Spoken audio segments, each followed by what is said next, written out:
Hello everyone, बहुत बहुत स्वागत है आप सभी का आपके अपने YouTube channel magnet brains competition पर, जहां पर हम आपको प्रोवाइड करते हैं 100% फ्री एजुकेशन, वो भी क्वालिटी कंटेंट के साथ में। हमारा आईएपीएस आरआरबी पीओ और क्लर्क का क्रैश कोर्स चल रहा है 40 डेज का, जिसका आज जो है डे 18 है। आज हम अर्थमेटिक स्पेशल पढ़ने वाले हैं। हमारा जो पिछला सेशन था उसमें भी हमने अर्थमेटिक के कुछ सवाल किए थे।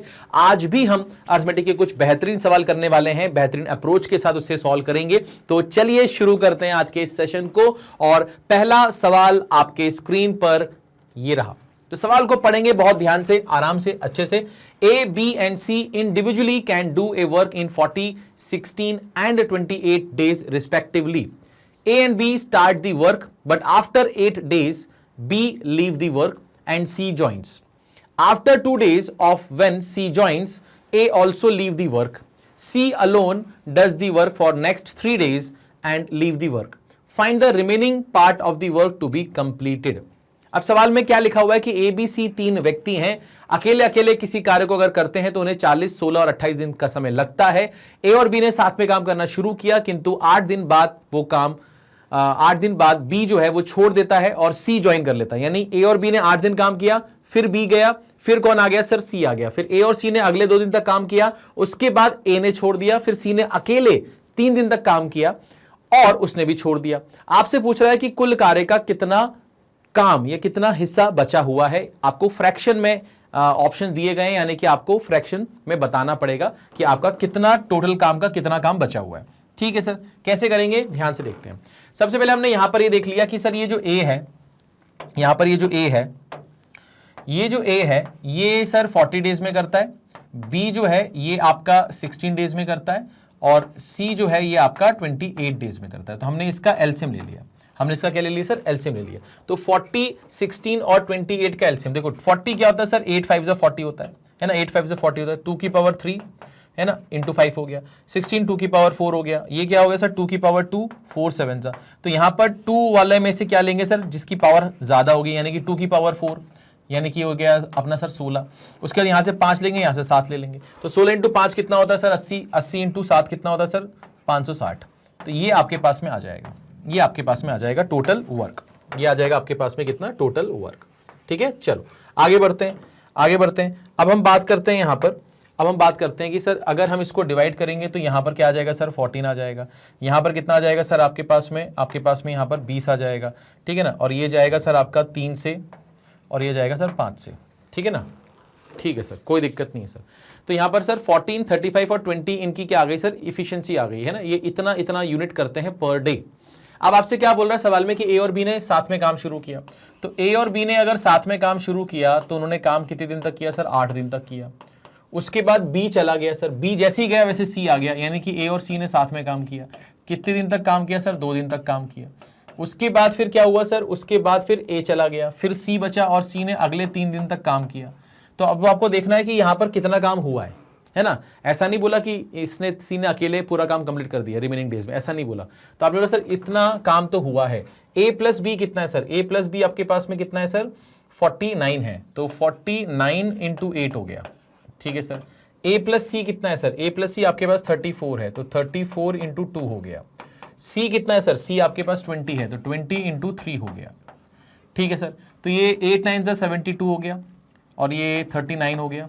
ठीक है सर। ये आपके पास में कितना हो गया सर? 68 हो गया और ये आपके पास में 60 हो गया। तो यहाँ पर कितना होगा सर? 10।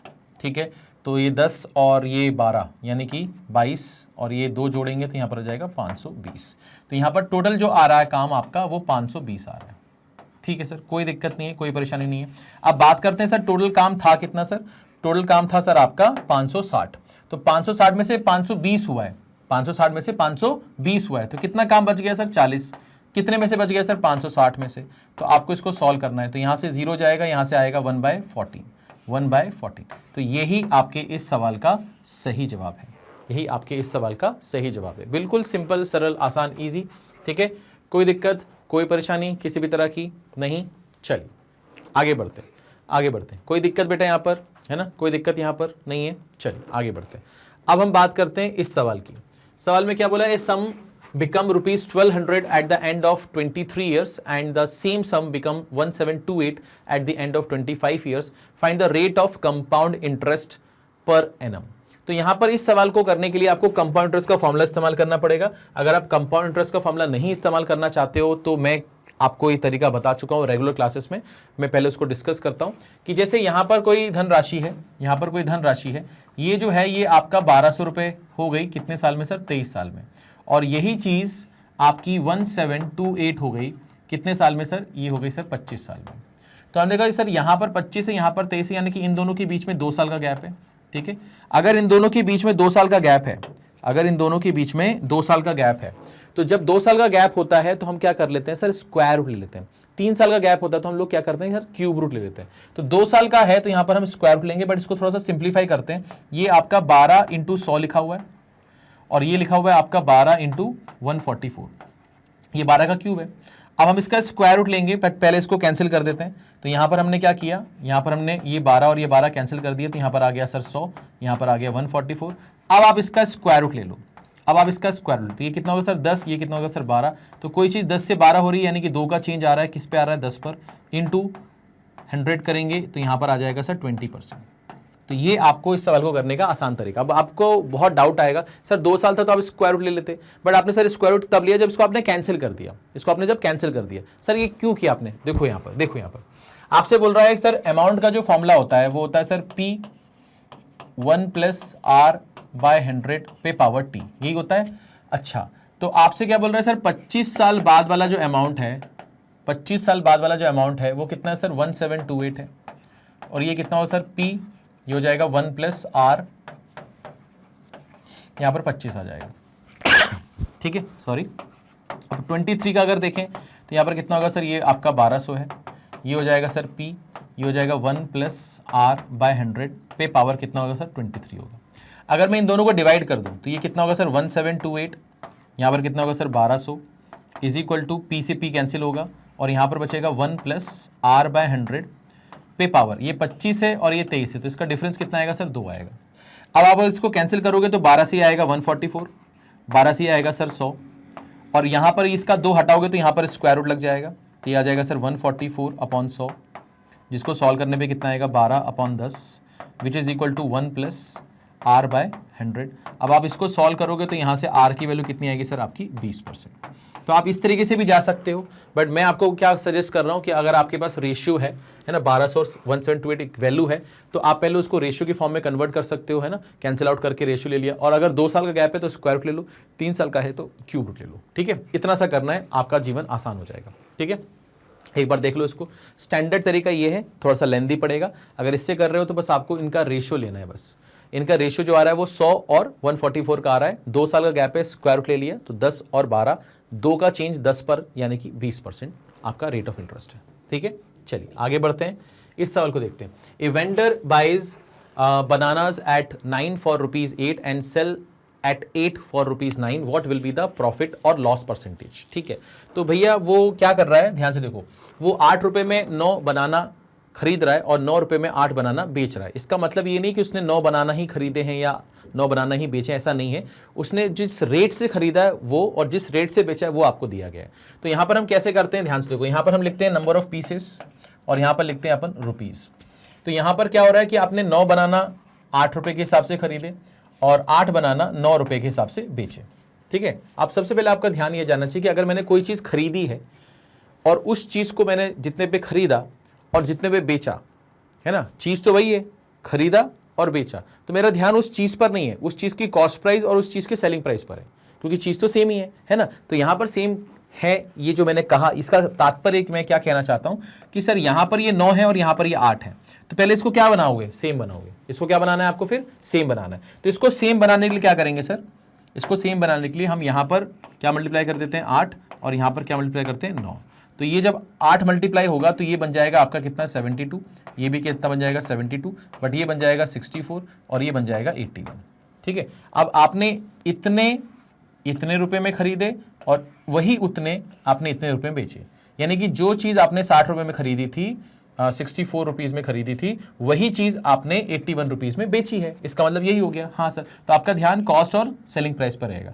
तो यहां पर जो डिफरेंस आ रहा है वो कितना आ रहा है सर? 17 का आ रहा है। ठीक है, 17 अपॉन कितना? 64 इंटू 100 कर देंगे, सॉल्व करेंगे तो सॉल्व करने पे अच्छा पहली बात आपको क्या आ रहा है सर, आपको मिल क्या रहा है, आपको प्रॉफिट हो रहा है कि लॉस हो रहा है सर, कम ज्यादा, तो भैया प्रॉफिट हो रहा है, 17 का प्रॉफिट हो रहा है, तो सर लॉस वाला जो ऑप्शन है वो तो आपका कैंसिल हो जाएगा, लॉस वाला आपका कैंसिल हो जाएगा, ठीक है सर। इसको मल्टीप्लाई करेंगे ये हमारा आंसर आ जाएगा, ठीक है, कोई दिक्कत। तो यहां पर जब आप सॉल्व करोगे तो आपको जो वैल्यू मिलेगी वो 26.56 मिलेगी, ठीक है, 26.5% आपका प्रॉफिट हो रहा है। क्या हो रहा है सर, आपको प्रॉफिट हो रहा है, ठीक है। आप इसको सॉल्व कर सकते हो बड़ी आसानी से, ठीक है ना। चलो, तो इसमें मेरे ख्याल से कोई दिक्कत नहीं होनी चाहिए। अब हम लोग इसको लिखते कैसे हैं, मैं लिखा 9 8 रुपये में, यहाँ लिखा पीसेस, यहाँ पे लिखा रुपीस, और 8 9 रुपये में, है ना, ऐसे लिख लिया। अब इसको जल्दी करना है तो इसको मल्टीप्लाई कर दो 64, इसको मल्टीप्लाई कर दो 81, इसका डिफरेंस 17, 17 का प्रॉफिट किस पे हो रहा है सर, 64 पर, इंटू 100, इसको सॉल्व कर लो। इसको सॉल्व करने पे क्या आएगा सर, आपका आंसर ये आएगा, ठीक है। तो हम इसको अप्रोच इस तरह से करते हैं, वो मैंने आपको समझा दिया कि वहां पर ये जो 8 इधर और 9 इधर आ रहा है वो क्यों आ रहा है, क्योंकि आपको क्वांटिटी क्या करनी है, सेम करनी है। जो चीज आपने खरीदी है उसी चीज को आप बेच रहे हो, तो खरीदने का दाम और बेचने का दाम अगर आपको पता है, यानी कॉस्ट और सेलिंग प्राइस पता है, तो आप अपना प्रॉफिट और लॉस परसेंटेज निकाल सकते हो, ठीक है। चलो आगे बढ़ते हैं और नेक्स्ट सवाल पे आते हैं। अब आपके पास में 2 horses were sold at ₹2380 each. First was sold at 20% profit and second at 25% loss. Find the overall profit or loss percentage. तो भैया 2 घोड़े हैं, आपने उनको बेचा है 2380 रुपये ईच में, यानी कि दोनों को आपने 2380 रुपये में बेचा है। पहले को बेचने पे आपको 20% का प्रॉफिट हुआ और दूसरे को बेचने पर आपको 25% का लॉस हुआ। आपसे पूछ रहा है कि ओवरऑल प्रॉफिट और लॉस परसेंटेज क्या है, ओवरऑल प्रॉफिट और लॉस परसेंटेज क्या है, ठीक है। तो यहां पर क्या करेंगे, कैसे करेंगे, ध्यान से देखो। अच्छा एक चीज समझो यहां पर, एक चीज समझो यहां पर सेलिंग प्राइस दोनों की सेम है, सेलिंग प्राइस दोनों की सेम है, ठीक है ना। तो सेलिंग प्राइस दोनों की सेम है, कैसे करेंगे सर, ध्यान से देखो। मैंने यहां पर ये बोला कि आपके पास में ये पहला और ये दूसरा है, इसका कॉस्ट प्राइस, इसका सेलिंग प्राइस हमने यहां पर लिख दिया। अच्छा एक चीज मुझे बताओ, एक चीज मुझे बताओ, आपको पहले वाले पे 20% का क्या हुआ सर, 20% का आपको प्रॉफिट हुआ है, और दूसरे वाले पे आपको 25% का क्या हुआ सर, लॉस हुआ है, 25% का लॉस हुआ है। 20% का मतलब क्या होता है सर, 20% का मतलब होता है 1/5, यानी कि आपने 5 की चीज 6 में बेची होगी। 25% का मतलब होता है सर 1/4, यानी कि आपने 4 की चीज 3 में बेची होगी, यही होता है इसका मतलब। हाँ सर, बट आपको सेलिंग प्राइस तो सेम बनाना है, सेलिंग प्राइस तो सेम बनाना है। तो हमने क्या किया, हमने यहाँ पर ये बोला कि सर अगर 6 और 3 को सेम बनाना है तो हमने इसमें 2 से मल्टीप्लाई किया तो ये 12 हो जाएगा, तो 2 से यहाँ भी मल्टीप्लाई करना पड़ेगा, यहाँ से भी 2 से मल्टीप्लाई करना पड़ेगा, और यहाँ पर अगर हम 4 से मल्टीप्लाई करेंगे तो ये 12 हो जाएगा, तो 4 से यहाँ भी मल्टीप्लाई करना पड़ेगा, तो ये 16 हो जाएगा। सर ऐसा क्यों किया आपने कि इनको सेम तो बनाया क्योंकि आपको सेलिंग प्राइस सेम करनी थी, बट अगर आपने 2 से यहाँ मल्टीप्लाई किया तो 2 से ऊपर क्यों किया, क्योंकि इनके बीच में रिलेशन क्या होना चाहिए, 5 से 6 का होना चाहिए, यानी कि यहाँ पर 20% का चेंज आना चाहिए। तो देखो अगर ये 10 है और ये 12 है तो क्या यहाँ पर 2 का चेंज आ रहा है, कितने पर आ रहा है, 10 पर, 2/10 इंटू 100 करोगे तो क्या 20% आएगा, हाँ सर आएगा। वही चीज़ यहाँ पर भी आना चाहिए कि यहाँ पर 25% का चेंज आना चाहिए, ठीक है सर, ठीक है सर, ठीक है। तो टोटल आपके जेब से जो लगा वो कितना लगा, 10 और 16 26 लगा, और टोटल आपकी जेब में जो आया वो कितना है सर, 24 आया। तो ये आपका कॉस्ट प्राइस है, ये आपका सेलिंग प्राइस है। तो आपने देखा कि आपको तो लॉस हुआ है 2 का, कितने पर हुआ है सर, 26 पर, इंटू 100 कर दिया आपने, और ये आपको क्या देगा सर, लॉस परसेंटेज देगा। तो 2300%, 2380 की कोई खास जरूरत ही नहीं आपको। तो यहाँ पर सॉल्व करने पर ये कितना आएगा सर, 1/13 इंटू 100, जब आप इसको सॉल्व करोगे तो ये 7.69 आएगा, है ना, 7.69 आएगा। अगर आपने परसेंटेज टू फ्रैक्शन कन्वर्जन पढ़ा होगा तो 1/1 से लेकर 1/20 तक, 1/1 से लेकर 1/20 तक की फ्रैक्शनल वैल्यू का परसेंटेज वैल्यू आपको पता होना चाहिए, ठीक है। तो 1/13 का कितना होता है सर, 7.69, और आपको यहाँ पर क्या हो रहा है सर, लॉस हो रहा है, आपको क्या हो रहा है सर, लॉस हो रहा है, ठीक है बेटा। कोई दिक्कत, कोई परेशानी किसी भी तरह की नहीं, आगे बढ़ सकते हैं, ठीक है। चलो आगे बढ़ते हैं, ये क्लियर करते हैं। यहाँ से नेक्स्ट सवाल पे आते हैं। If the price of petrol increases by 25% and Raj intends to spend only an additional 15% on petrol, by how much will he reduce the quantity of petrol purchase? आपसे बोल रहा है कि भैया पेट्रोल का जो प्राइस है वो 25% से बढ़ रहा है, और जो व्यक्ति है राज नाम का वो सिर्फ 15% तक का भार उठा सकता है, ठीक है। तो वो अपनी पेट्रोल की क्वांटिटी में कितने प्रतिशत की कमी लाएगा, ठीक है सर। तो स्टैंडर्ड सा सवाल है सर, कैसे करेंगे ध्यान से देखो, कैसे करेंगे ध्यान से देखो। तो मैंने कहा सर मुझे मालूम है कि प्राइस इनटू कंजम्पशन जो होता है वो टोटल एक्सपेंडिचर होता है। हाँ सर, प्राइस में 25% का इंक्रीज हो रहा है, 25% का क्या हो रहा है सर, इंक्रीज हो रहा है, 25% का इंक्रीज हो रहा है, और टोटल एक्सपेंस आप सिर्फ 15% से बढ़ाने को रेडी हो, 15% से बढ़ाने को रेडी हो। तो कंजम्पशन में कितने परसेंट की कमी करना है वो आपसे पूछ रहा है। मैंने कहा अगर 25% को हम देखेंगे तो वो 1/4 होता है। हाँ सर 1/4 होता है, यानी कि प्राइस अगर पहले 4 थी तो वो 5 हो गई होगी। हाँ सर ठीक है सर, कोई दिक्कत नहीं। कंजम्पशन पहले C1 था तो बाद में C2 हो गया होगा सर। हाँ ठीक है सर। और यहाँ पर 15% का मतलब क्या होता है सर, 3/20 होता है, यानी कि पहले जो खर्चा था वो 20 था तो अब कितना होगा सर, 23 होगा। ठीक है सर, कोई दिक्कत नहीं है।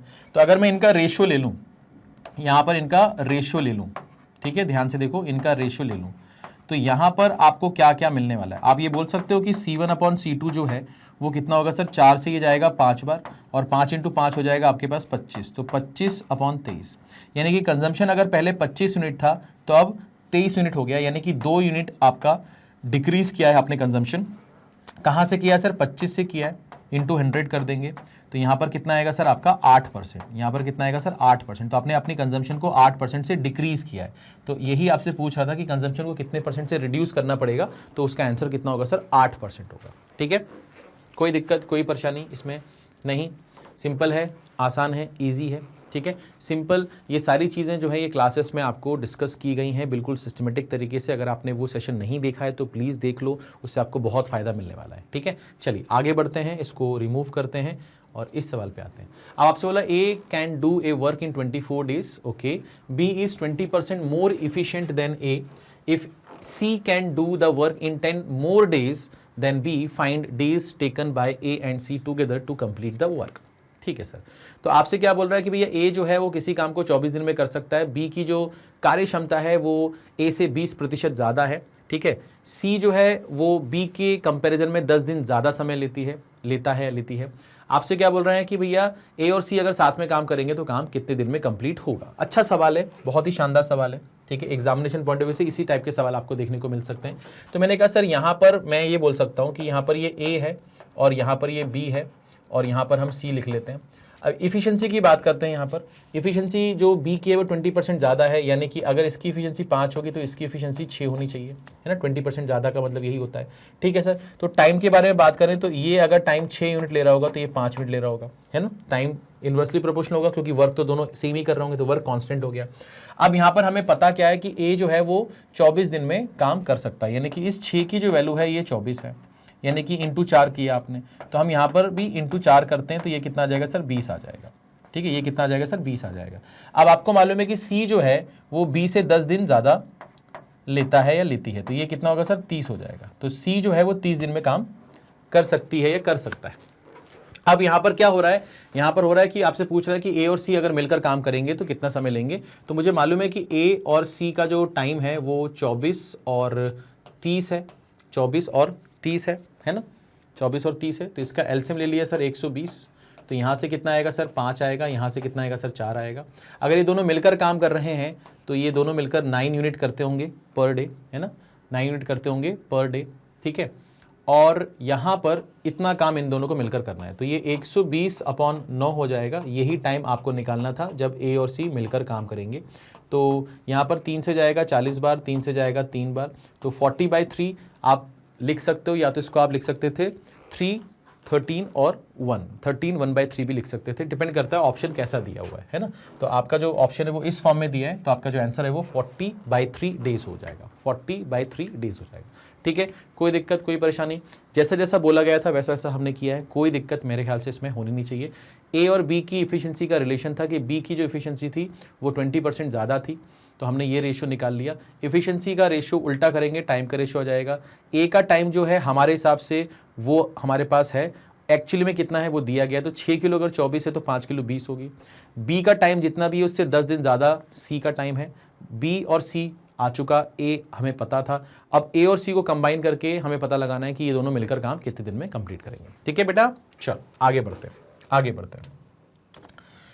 ए basket contains 6 blue, 2 red, 4 green and 3 yellow balls. If 2 balls are picked at random, what is the probability that either both are green or both are yellow? ठीक है, तो आपके पास में एक बास्केट है जिसके अंदर 6 ब्लू, 2 रेड और 4 ग्रीन और 3 येलो बॉल्स हैं। आपको उसमें से कितनी बॉल्स निकालनी है, सिर्फ 2 बॉल्स निकालनी है। कंडीशन ये है कि या तो वो दोनों के दोनों ग्रीन हो जाएं या तो वो दोनों के दोनों येलो हो जाएं। ठीक है, तो यहाँ पर और लगा हुआ है, यानी कि बीच में जो साइन आएगा वो प्लस का आएगा। ठीक है सर, आगे बढ़ते हैं। तो कैसे करेंगे, ध्यान से देखो। मैंने बोला सर मेरे पास में 6 जो हैं वो ब्लू हैं, ठीक है, 2 जो है वो मेरे पास में रेड हैं, और 4 जो है वो मेरे पास में ग्रीन है, और 3 जो है वो मेरे पास में येलो है। ठीक है सर, अब यहाँ पर क्या होगा, कैसे होगा, ध्यान से देखो। क्या होगा, कैसे होगा, ध्यान से देखो। अब यहाँ पर हम क्या करने वाले हैं भैया, हम यहाँ पर क्या करने वाले हैं, हमको 2 बॉल सेलेक्ट करनी है। टोटल हमारे पास ऑप्शंस कितने हैं, मैंने कहा 6 4 10 और ये 5 15 है ना, 6 4 10 और 5 15, मेरे पास में टोटल 15 ऑप्शंस हैं, उसमें से 2 बॉल सेलेक्ट करनी है।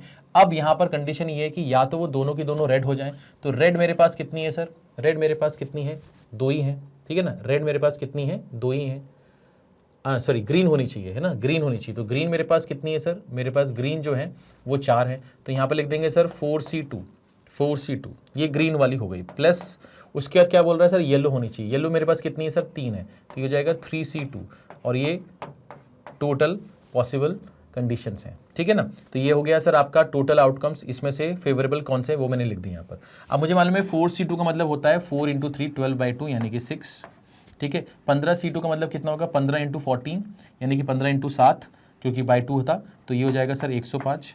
अगर ये 105 है तो यहाँ भी 105 आएगा, ठीक है। 3C2 कितना होगा सर, 3 2 6, 6/2, यहाँ पर कितना हो जाएगा, 3 हो जाएगा, तो यहाँ पर 9 आ जाएगा, तो ये हो जाएगा 9/105।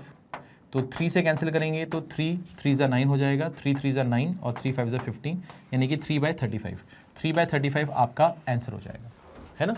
तो हमारे पास कितनी बॉल्स थी, किस कलर की थी वो लिख लिया अपन ने। हमको क्या चाहिए कि हम 2 बॉल सेलेक्ट करेंगे, तो टोटल 15 में से हमें 2 बॉल सेलेक्ट करनी है, ठीक है। अब या तो वो ग्रीन हो जाए या तो वो येलो हो जाए, बस ये कंडीशन थी, ठीक है, ये कंडीशन थी, ठीक है बेटा। चलिए आगे बढ़ते हैं, यहाँ तक मेरे ख्याल से कोई परेशानी आप में से किसी बच्चे को नहीं होनी चाहिए, ठीक है। इसको हटा देते हैं, आगे बढ़ते हैं। अब आपसे क्या बोल रहा है, difference between compound interest and simple interest received on certain sum in 2 years at 3% per annum is ₹3.60, find principal. Find principal, तो आपसे बोल रहा है कोई धनराशि है, उस पर 2 साल के SI और CI का जो डिफरेंस है वो ₹3.60 है। आपसे बोल रहा है कि मूलधन कितना होगा, प्रिंसिपल कितना होगा। अब यहाँ पर ध्यान से देखो, आपका जो रेट ऑफ इंटरेस्ट है वो 3% है। तो आपने बोला कि सर मान लेते हैं कि मेरा जो प्रिंसिपल है वो 100 है, ये मेरा माना हुआ प्रिंसिपल है, इसका 3% निकालेंगे, इसका 3% निकालेंगे, ये सिंपल इंटरेस्ट हो गया 2 साल का। अब इस 3 का 3% निकालेंगे, तो 3 का 3% निकालेंगे तो 3 × 3% ऐसे लिख दिया, ठीक है सर। अब आपको मालूम है कि ये 2 साल का कंपाउंड इंटरेस्ट है, उसमें से ये 2 साल का सिंपल इंटरेस्ट है, हटाएंगे तो ये बचेगा, यानी कि आपके पास में 9/100 आपका SI और CI का डिफरेंस आ गया, जो कि सवाल में कितना दिया है, सवाल में दिया है 3.60, यानी 9 की वैल्यू साफ साफ दिख रही है 360 है, यानी 1 की वैल्यू कितनी है सर, 40 है। 1 किलो कितनी है सर, 40। अगर 1 किलो 40 है तो 100 की वैल्यू कितनी होगी सर, 100 × 40 करेंगे तो ये आ जाएगा आपके पास में 4000, यानी कि आपका जो प्रिंसिपल है, यानी कि जो मूलधन है वो कितना है सर, 4000 है, ठीक है बेटा। कोई दिक्कत, कोई परेशानी, मैंने बॉक्स मेथड पढ़ाया हुआ है आपको, ठीक है। अगर आपने नहीं देखा है सिंपल और कंपाउंड इंटरेस्ट का तो प्लीज़ देख लीजिए, क्योंकि वहाँ पर आपको इसके अलावा और भी बहुत सारे सवाल आपको देखने को मिलने वाले हैं, ठीक है। चलिए आगे बढ़ते हैं, नेक्स्ट सवाल पर आते हैं, और ये आपके पास सवाल आ गया कि the perimeter of a triangle is equal to perimeter of a rectangle, length of rectangle is 75% of side of a square and ratio of length to breadth of rectangle is 3:2. If difference between perimeter of square and that of rectangle is 36, then find perimeter of triangle. काफ़ी उलझा हुआ सवाल दिखेगा जब आप पढ़ोगे इसको पहली बार में, बट कठिन नहीं है। हाँ, इस तरह के सवाल पेपर में आने चाहिए, क्योंकि कई बच्चे ऐसे होंगे जो इस सवाल को देखकर डर जाएंगे और नहीं करेंगे, और वहीं पर आप लीड ले सकते हो उन बच्चों से, ठीक है ना। तो कैसे करेंगे सर, इस सवाल को ध्यान से देखो। सबसे पहले हम ये देख लेते हैं कि हमारे पास में एक ट्राइंगल है और उसकी साइड हमने A मान ली है, ठीक है, और हमारे पास में एक रेक्टेंगल है, उसकी लेंथ और उसकी ब्रेथ हमने मान ली है, और एक हमारे पास में क्या बोल रहा है, ट्राइंगल, पेरीमीटर ऑफ रेक्टेंगल, और एक हमारे पास स्क्वायर बोल रहा है ना, एक हमारे पास में स्क्वायर बोल रहा है। तो स्क्वायर की जो लेंथ है, साइड है, वो हमने x मान ली, ठीक है। ऐसे ही कुछ बोल रहा है, perimeter of triangle is equal to perimeter of rectangle, यानी कि यहाँ पर इसका पेरीमीटर 3a होगा, तो यहाँ पर ये होगा twice of L plus B, ये हमें दिया गया। Length of rectangle is 75% of a square, ठीक है। तो लेंथ जो है वो 75% यानी कि 3/4 ऑफ x है, ठीक है सर, कोई दिक्कत नहीं है सर, है ना। अच्छा, आपसे क्या बोल रहा है कि लेंथ और ब्रेथ का जो रेशियो है वो 3:2 है। तो हम यहाँ पर ये बोल सकते हैं कि लेंथ और ब्रेथ का जो रेशियो है वो 3:2 है। तो क्या हम यहाँ से ये बोल सकते हैं कि हमारा जो ब्रेथ होगा वो 2/3 टाइम्स ऑफ लेंथ होगा, है ना। ब्रेथ जो होगा वो 2/3 टाइम्स ऑफ लेंथ होगा। तो हम यहाँ से ब्रेथ को बोल सकते हैं क्या कि वो 2/3 ओहो, यहाँ लिखा 2/3 टाइम्स ऑफ लेंथ। लेंथ कितना है आपके पास? लेंथ आपके पास में 3/4x। तो यहाँ से आपका 3 कटेगा, तो यहाँ पर बचेगा कितना आपके पास में x/2। कितना बचेगा? x/2। ठीक है। अच्छा, तो आपके पास लेंथ जो है वो भी x के फॉर्म में आ गया, लेंथ जो है वो भी x के फॉर्म में आ गया, और जो ब्रेथ है वो भी x के फॉर्म में आ गया, जो ब्रेथ है वो भी आपके पास में x के फॉर्म में आ गया। ठीक है सर, कोई दिक्कत नहीं, कोई परेशानी नहीं है। आगे बढ़ते हैं। अब आपसे क्या बोल रहा है? If difference between perimeter of square, ठीक है, perimeter of square and that of rectangle is 36। तो पेरीमीटर ऑफ स्क्वायर जो होगा वो 4 टाइम्स ऑफ साइड होगा, है ना, और पेरीमीटर ऑफ रेक्टेंगल जो होगा वो ट्वाइस ऑफ l+b होगा, और ये आपको दिया गया है कि 36 है। तो मैंने कहा सर 4x में तो x की जगह x ही रखते हैं, ये ट्वाइस हो गया। अब l+b कर लेते हैं। l कितना है मेरे पास में? 3/4x, और यहाँ पर ये कितना है सर आपके पास में? x/2, यानी कि 2x/4, ऐसा लिख सकते हैं। तो यहाँ पर मैंने लिख दिया सर आपके पास में ये 3x/4 है, और x/2 को 2 से ऊपर नीचे मल्टीप्लाई करके इस तरह से लिख दिया। तो यहाँ पर क्या हो जाएगा सर? 3 और 2 5x हो जाएगा, बाय 4 से ये 2 कैंसिल करेगा तो ये 2 बन जाएगा। तो ये आपका काम खत्म हो गया। अब यहाँ से हमें फ़ायदा ये हो रहा है कि सर यहाँ पर ये तो हमारा इसकी वैल्यू आ रही है ना, तो ये हो गया आपके पास, इसका जो डिफरेंस है सर वो 36 है, ठीक है ना। तो यहाँ पर कितना हो जाएगा सर? ये 4x हो जाएगा, ये 5x/2 हो जाएगा, इज इक्वल टू 36 है। ठीक है सर, 8 में से 5 गया, 8 में से 5 जाएगा तो 3x/2 बचेगा, इज इक्वल टू 36। तो x की वैल्यू कितनी आएगी सर? 3 से जाएगा 12 बार, तो यह जाएगा सर 24। तो x की वैल्यू 24 आ गई, x की वैल्यू 24 आ गई। तो आपका जो लेंथ है वो कितना होगा सर? वो 3/4 ऑफ 24 हो जाएगा, यानी कि 18 हो जाएगा। और जो आपका ब्रेथ है वो कितना था सर? वो x/2 था। वो कितना था सर? x/2 था। तो x/2 यानी कि 12 हो जाएगा वो। ठीक है सर, आपको क्या करना है सर? आपको ट्राइंगल का पेरीमीटर निकालना है ना। Find the perimeter of triangle. तो आपको 3a की वैल्यू निकालनी जो कि इसके बराबर है। तो मैंने कहा ट्वाइस ऑफ l। l कितना है सर आपके पास में? 18, और b कितना है आपके पास? 12। तो आपने लिखा सर 18 और ये 12, तो 18 और 12 तो आपका 30 हो गया। 30 का डबल करेंगे तो कितना आएगा सर? 60 आएगा। तो जो पेरीमीटर ऑफ ट्राइंगल है वो कितना है सर आपके पास में? 60 है। पेरीमीटर ऑफ ट्राइंगल जो है वो आपके पास में कितना है सर? 60 है। ठीक है, कोई दिक्कत, कोई परेशानी?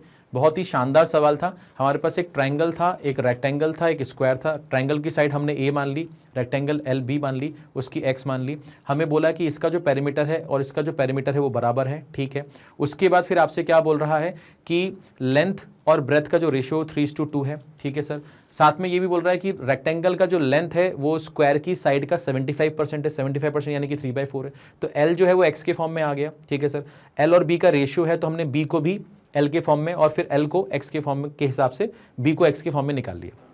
अब l और b जो है वो हमारे पास x के फॉर्म में आ गया।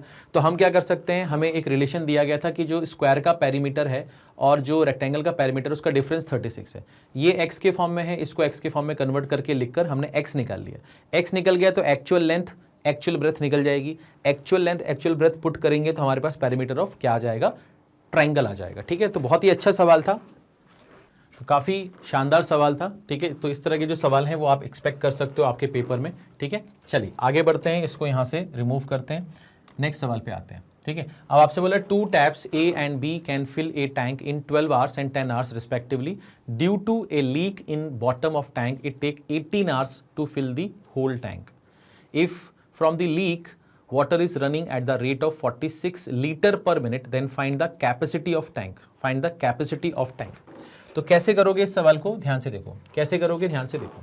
यहाँ पर मैंने बोला सर 2 टैप्स है मेरे पास, A और B। A को लगता है सर 12 घंटे, इसको लगता है सर 10 घंटे, और यहाँ पर तीनों, यानी कि ध्यान से देखो मैंने क्या बोला, यहाँ पर due to a leak in bottom of tank it take 18 hours to fill the whole tank. यानी कि ए को लगता है 12 घंटे, बी को लगता है 10 घंटे, और ये दोनों भर रहे हैं, बट लीकेज होने की वजह से आपको 18 घंटे का समय लगेगा। इसका मतलब ये है कि दोनों तो काम कर ही रहे हैं, साथ ही साथ लीकेज भी काम कर रहा है, और इस वजह से आपको क्या लग रहा है सर, 18 घंटे का समय लग रहा है। तो यहां पर क्या आ जाएगा सर, यहां पर आ जाएगा आपका 18। अब हमें क्या करना है, इसका एलसीएम लेना है। तो हम इसका एलसीएम क्या ले सकते हैं सर, इसका एलसीएम हम ले लेते हैं 180। तो ये कितना आएगा सर, ये आपका आ जाएगा 15, ये आ जाएगा सर आपका 18, और ये आ जाएगा सर आपका 10। ठीक है सर, तो ये हमारी इफिशिएंसीज आ गई है ना, ये हमारी इफिशिएंसीज आ गई, और ये सारी इफिशिएंसीज क्या होंगी सर, पॉजिटिव होंगी। क्यों? क्योंकि इस केस में भी टैंक फिल हो रहा है, इसमें भी फिल हो रहा है, इसमें भी फिल हो रहा है। तो हमने देखा सर यहाँ पर ए की जो इफिशिएंसी है वो कितनी है सर, 15 है, बी की जो है सर वो कितनी है सर, 18 है, और इनकी टोटल कितनी है सर, 10 है। तो 15 और 18 कितना हो गया सर आपका, 15 और 18 कितना हो गया सर आपका, 33 हो गया। 33 में से हम क्या माइनस कर दें कि हमारे पास 10 आ जाए, तो आप बोलोगे सर 23 माइनस कर दो, 23 माइनस कर दो।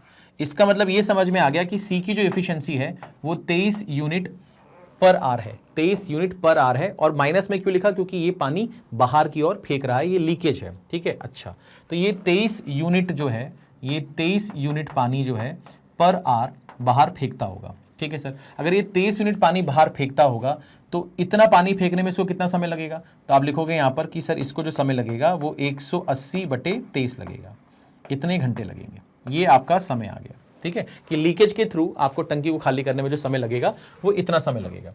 अब हमें को ये चीज मालूम है कि लीकेज से क्या हो रहा है सर, कि 1 मिनट में 46 लीटर बाहर जा रहा है। तो मैंने बोला 1 मिनट में अगर 46 लीटर बाहर जा रहा है तो सर 60 मिनट में क्या होगा, 60 मिनट में क्या होगा सर, 46 × 60 हो जाएगा, इतना लीटर पानी बाहर चला जाएगा। 60 लीटर का मतलब क्या होता है, 1 घंटे होता है। अगर 1 घंटे में इतना पानी बाहर जा रहा है तो उतने घंटे में कितना जाएगा सर, तो आप लिखोगे सर 180/23 में आपका क्या हो जाएगा सर, 180/23 × 46 × 60।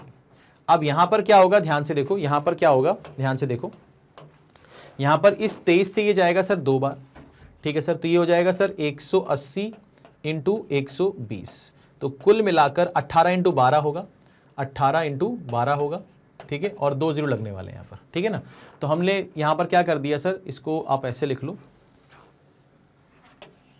ध्यान से देखो मैं क्या कर रहा हूँ। आपको यहाँ पर दिख रहा है कि आपको 18 × 12 करना है। मैंने यहाँ पर लिखा 12, यहाँ लिखा 18। 18 को 2 से मल्टीप्लाई किया, कितना आएगा सर, 36 का 6 लिखा। 18 × 1 18, 18 और 3 जोड़ेंगे तो कितना आएगा सर, 21 आएगा। तो ये आ जाएगा सर 216, और 2 0 और लगा दो, तो ये आपकी कैपेसिटी ऑफ टैंक आ जाएगी। ये क्या आ जाएगी सर, आपकी कैपेसिटी ऑफ टैंक आ जाएगी। ठीक है ना भैया, आपको मालूम है कि 1 मिनट में 46 लीटर पानी बाहर जाता है, तो 60 मिनट में कितना जाएगा। ठीक है, अगर 60 मिनट में यानी 1 घंटे में इतना पानी जाएगा, तो इतने घंटे में पानी कितना जाएगा, और इतने घंटे में वो टंकी को खाली कर देता है, यानी कि जितना पानी जा रहा है वो टैंक की क्या है, कैपेसिटी है। तो इस तरह से सवाल का जो जवाब आएगा वो कितना आएगा सर, बी ऑप्शन। ठीक है, कितना आएगा, बी ऑप्शन। कोई दिक्कत, कोई परेशानी किसी भी तरह की नहीं, अच्छा सवाल है ना। इस तरह के सवालों की प्रैक्टिस हमने ऑलरेडी पहले भी की हुई है, तो ये सवाल आपसे बनना चाहिए था। ठीक है, अगर नहीं बना है तो थोड़ा सा चिंता का विषय है ना, क्योंकि यहाँ पर थोड़ी सी वैल्यू ऐसी आई थी बीच में कि आपको लगेगा कि आप गलत कर रहे हो शायद, है ना, कि पता नहीं आगे क्या होने वाला है, कॉम्प्लिकेट हो जाएगा कि आगे चलकर, क्योंकि वैल्यू थोड़ी सी इस तरह की आ रही थी यहाँ पर। चलो आगे बढ़ते हैं और नेक्स्ट क्वेश्चन देखते हैं। अब आपके पास सवाल आ गया कि if a sum become double in 3 years at certain rate of interest compounded annually, then in how many years it will become 16 times, है ना, 16 times। तो कैसे करोगे इस सवाल को, ध्यान से देखो। तो मैंने कहा सर यहाँ पर कि कोई धनराशि है जो कि 3 वर्षों में डबल हो जाती है, यानी कि 2 टाइम्स हो जाती है, 2 टाइम्स हो जाती है, यानी कि 2 की पावर 1 लिख दिया। करने का बहुत आसान तरीका बता रहा हूँ। अब वो बोल रहा है कि कितने वर्षों में वो अपने आप का 16 टाइम्स हो जाएगा, 16 टाइम्स हो जाएगा, 16 टाइम्स यानी कि 2 की पावर 4। तो अब इनकी पावर को देखो, यहाँ पर 1 लिखा है, यहाँ पर 4 लिखा है, तो 1 को 4 बनाने के लिए आपको 4 से मल्टीप्लाई करना पड़ेगा। हाँ, अगर यहाँ पर 4 से मल्टीप्लाई कर रहे हो तो यहाँ भी 4 से मल्टीप्लाई कर दो, तो ये आ जाएगा सर आपका 12। तो आपका जो आंसर होगा वो कितना होगा सर, 12 साल होगा। आपका जो आंसर होगा कितना होगा सर, 12 साल होगा। अब यहाँ पर क्या है, कुछ बच्चे जो बोलते हैं सर ये तो तरीका समझ में नहीं आया, ये शॉर्टकट है ना। अगर आप रेगुलर क्लासेस में आओगे, पढ़ोगे, तो ये सब चीज़ें आपको वहाँ पर सिखाई गई हैं। बट अगर आपको इस सवाल को आप ट्रेडिशनल तरीके से करना, तो आप क्या करोगे, सम बिकम डबल। तो आपको पता होना चाहिए कि अमाउंट का जो फॉर्मूला होता है वो P1 + R/100 पे पावर T होता है। तो ये तो डबल हो गया, ये डबल हो गया, यहाँ पर p है, यहाँ पर 1 प्लस आर बाय 100 है, और यहाँ पर पावर कितनी है सर 3 साल है, तो p से कैंसिल हो जाएगा, तो यहाँ पर कितना आएगा सर 1 प्लस आर बाय 100 पे पावर 3। अब आपसे क्या बोल रहा है, आपसे बोल रहा है कि कितने वर्षों में वो 16 टाइम्स हो जाएगा, तो ये 16p लिखा, यहाँ लिखा 16p लिखा, यहाँ लिखा अपन ने p, और यहाँ लिखा 1 प्लस आर बाय 100 पे पावर कितना t, कितने वर्षों में आपसे ये पूछ रहा है। ठीक है सर, तो यहाँ से ये p और p कैंसिल हो जाएगा, तो यहाँ पर बचेगा सर 16 इज इक्वल टू, यहाँ पर क्या बचा सर 1 प्लस आर अपॉन 100 पे पावर t। अब आप ये सोचो, अगर आप इस 2 को 16 बनाना चाहते हो तो 2 का क्या करोगे आप, 2 की पावर 4 करोगे। अगर 2 की पावर 4 करोगे इधर, तो इधर भी 4 करना पड़ेगा। हाँ सर, तो अगर यहाँ पर 2 की पावर 4 करने पे 16 आ रहा है, तो इसकी पावर 4 करने पे कितना आएगा सर, t की वैल्यू कितनी आ जाएगी सर 12 आ जाएगी, 12 आ जाएगी। जिन बच्चों को नहीं आया वो देखो, यहाँ पर मैंने यहाँ पर ये बोला कि सर यहाँ पर जो है वो 2 इज इक्वल टू आपके पास है 1 प्लस आर बाय 100 पे पावर कितना 3। अब अगर आप यहाँ पर दोनों तरफ पावर 4 करते हो तो ये 2 की पावर 4 बन जाएगा, यहाँ पर 1 प्लस आर बाय 100 पे पावर 3 पे पावर 4 ऐसे करोगे आप, तो ये कितना बनेगा, ये बनेगा 1 प्लस आर बाय 100 पे पावर कितना 12। ठीक है, अब ये जो चीज़ है ये क्या है सर आपकी 16 है, तो 16 जो है वो किसके बराबर थी 1 प्लस आर बाय 100 की पावर t, तो ये तो इससे कंपेयर करने पे t की वैल्यू कितनी आ जाएगी सर 12 आ जाएगी। तो आप इस तरह से भी कर सकते हो। बाकी ये जो तरीका है ये थोड़ा अच्छा तरीका है कि 3 साल में 2 गुना हो गया यानी 2 की पावर 1 है, कितने साल में 16 गुना होगा यानी कि 2 की पावर 4 होगा, पावर देखो 1 से 4 हो रही है यानी कि 4 से मल्टीप्लाई कर दो, यहाँ पर आंसर आ गया। ठीक है बेटा, चल आगे बढ़ते हैं, अब नेक्स्ट क्वेश्चन की बात करते हैं। अब आपके पास सवाल आ गया कि in an examination 53% student passed in mathematics, 61 student passed in physics, 60% student passed in chemistry, 24 student passed in mathematics and physics, 35% student passed in physics and chemistry, 27% student passed in mathematics and chemistry, and 5% in none. 5% किसी में भी पास नहीं हुए हैं। The ratio of percentage of passes in maths and chemistry but not in physics in relation to the percentage of passes in physics and chemistry but not in mathematics। ठीक है, तो सवाल देखने में बड़ा कठिन लग रहा होगा या टाइम टेकिंग वाला लग रहा होगा, बट इतना कठिन सवाल नहीं है। कैसे करेंगे इस सवाल को आसानी से, ध्यान से देखो। हमने बोला सर हमने यहाँ पर ये बोला कि यहाँ पर हमने ये मैथ्स बना लिया, ठीक है सर, यहाँ पर हमने ये केमिस्ट्री या फिजिक्स बना लिया, ठीक है सर, और यहाँ पर हमने ये मैथ्स मान लेते हैं, है ना, इसको मान लेते हैं कि ये मैथ्स है, ये हो गया आपके पास मैथ्स, ये हो गया आपके पास मान लो फिजिक्स, और ये हो गया आपके पास केमिस्ट्री। तो मैथ्स में कितने हैं सर आपके पास में 53 है, तो ये आपका इस सर्कल के अंदर, व्हाइट वाले सर्कल के अंदर 53% बच्चे आने चाहिए। फिजिक्स के अंदर कितने हैं सर, फिजिक्स के अंदर 61% आने चाहिए, यानी येलो वाले के अंदर आपके 61% आने चाहिए, है ना। 60% पास इन केमिस्ट्री, यानी कि इस लाल वाले के अंदर आपके 60% आने चाहिए, ठीक है सर। अब यहाँ पर हम क्या करने वाले हैं, ध्यान से देखो। आपसे बोल रहा है अच्छा, आपको ये तो पता ही नहीं है कि इन तीनों विषय में कौन पास हुआ है, ये पता नहीं, आपको बस ये दिया है कि 5% किसी में पास नहीं होते, यानी कि वो इसके अंदर होगा ही नहीं, इसके अंदर वो होगा ही नहीं। यहाँ तो जो लोग होंगे वो कौन होंगे, पास होंगे। अगर 5% पास ही नहीं हुए, इसका मतलब इस सर्कल में जितना भी होगा उसका टोटल कितना होगा सर, 95% होगा। इस सर्कल का जो भी टोटल होगा वो कितना होगा, 95% होगा, याद रखना। तो हमने बोला कि ये जो वैल्यू होगी ये अगर x होगी, तो आपसे सवाल में क्या करना है, आप यहां से पढ़ो, आपसे बोला 24% student pass in mathematics and physics. तो मैथमेटिक्स एंड फिजिक्स वाले ये होते हैं, है ना, ये पूरा होता है, उसमें से ये x लिख चुके हो, तो ये कितना होगा सर, ये आपका हो जाएगा 24 माइनस एक्स, ये हो जाएगा 24 माइनस एक्स, ठीक है सर, ठीक है सर। उसके बाद फिर क्या बोल रहा है, उसके बाद बोल रहा है 35% student pass in physics and chemistry. Physics and chemistry में 35% है, तो ये x लिख चुके हो, तो ये कितना आएगा सर 35 माइनस एक्स, ठीक है सर। उसके बाद क्या बोल रहा है 27% मैथ्स और केमिस्ट्री, 27% मैथ्स और केमिस्ट्री, x आ चुका है, तो ये कितना होगा सर 27 माइनस एक्स, ठीक है सर। कोई दिक्कत नहीं है, कोई परेशानी नहीं है, आगे बढ़ते हैं। अब हम यहाँ पर क्या करने वाले, देखो इस व्हाइट वाले सर्कल का टोटल कितना सर 53, उसमें से 24 और 27 कितना हो गया सर आपका 51, तो बचा कितना सर 2, माइनस और प्लस में गायब हो गया, बचा माइनस। इसको बैलेंस करने के लिए हमें प्लस एक्स करना पड़ेगा, है ना। क्या बोला, इसका टोटल 51 हो रहा है, 53 चाहिए था तो 2 जोड़ दिया, ठीक है, ये कट गया आपस में, अब इसको काटना है तो प्लस x लाना पड़ेगा, ठीक है सर, कोई दिक्कत नहीं है।